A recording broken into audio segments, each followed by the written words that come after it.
अटक दुचाकी चोरटा जेरबंद, 3 दुचाकींसह 95,000 रुपयांचा मुद्देमाल जप्त.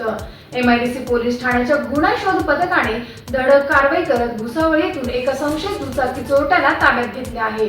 मोहम्मद शाह असलम शाह असे ताब्यात घेतलेल्या संशयिताचे नाव असून त्याच्याकडून सुमारे 55,000 रुपये किमतीच्या 3 चोरीच्या दुचाकी जप्त करण्यात आल्या. अयोध्यानगर येथील मनोज शंकरराव गरुड यांच्या मालकीची CB शाईन दुचाकी त्यांचा मुलगा प्रथम गरुड याने 14 ऑगस्ट रोजी MIDC परिसरात लीड्स इंडस्ट्रीज कंपनी बाहेर पार्क केली होती. सायंकाळी दुचाकी चोरीला गेल्याचे निदर्शनास आल्यानंतर MIDC पोलीस ठाण्यात गुन्हा दाखल करण्यात आला होता.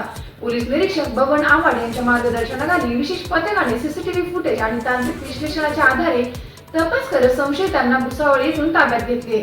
त्यांच्याकडून 25,000 रुपयांची CB शाईन, 20,000 रुपयांची हिरो होंडा स्प्लेंडर आणि 50,000 रुपयांची बजाज CD 100 अशा 3 दुचाकी जप्त करण्यात आल्या. टाइम्स ऑफ महाराष्ट्रासाठी जळगाव प्रतिनिधी विनोद पवार यांचा रिपोर्ट.